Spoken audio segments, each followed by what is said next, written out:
po yung BICAM na yan, sir? 4 o'clock. Pupunta kayo, sir? Pupunta kayo, sir? Tuloy na sir ngayon. Sir, na-result na yung DPWH budget Inaayos after ko the ngayon sa taas. What's the possibility of a reenacted budget, sir? May Even for time pa naman, may time pa naman. So we just have to, dapat bilisan lang. Like I said yesterday, may buffer naman. So kaya pa naman. May sinasabi sila, Senator Ping, na better na for a reenacted budget kaysa sa isang budget na hindi masyadong na-check, pwedeng draft. Correct. Kaya yun bilhin. naman, kaya rin kami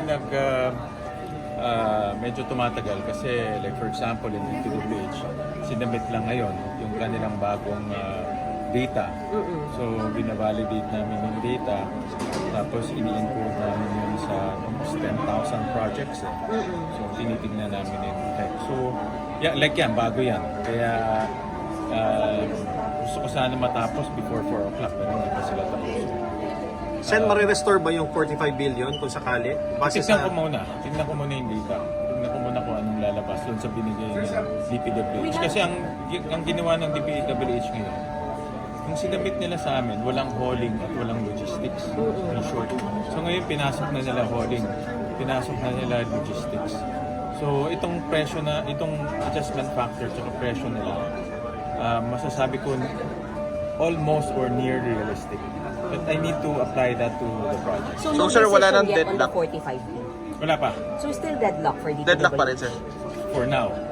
Sir, pag-isong Pero antayin niyo muna lumabas yung aking yung analysis na ginagawa. Sir, pag-resume po mamaya, anong budget yung tatalakayin? Other agencies muna. Pero pupunta na. 8 billion. Yes, nakita ko na. Pinag-aaralan namin ni Senator P. Okay? Yes, may 3 o'clock na. Agency. Galing DA yun. So hindi napansin yun nung before approval yung 33B? Hindi. Yes, ang agency nag-request na kung pwedeng palitan yung 8 billion. So it's an agency request. May proper documentation sa letterhead. So ganito na yung 8B, yung items doon, and then pinapalitan na ng another item? Papalitan nila yung nasa loob na item ng ibang item. Hindi amount, item lang. So, ba't pinag-aaralan pa namin ni Senator Pico yun? Sir, sorry, pero yung second reading lang sa amendments, hindi napansin yung mga items. Yeah, andun yung items.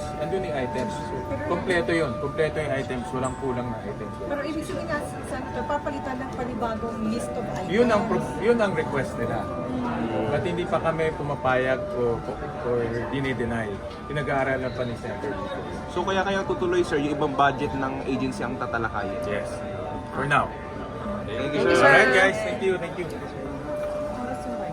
them.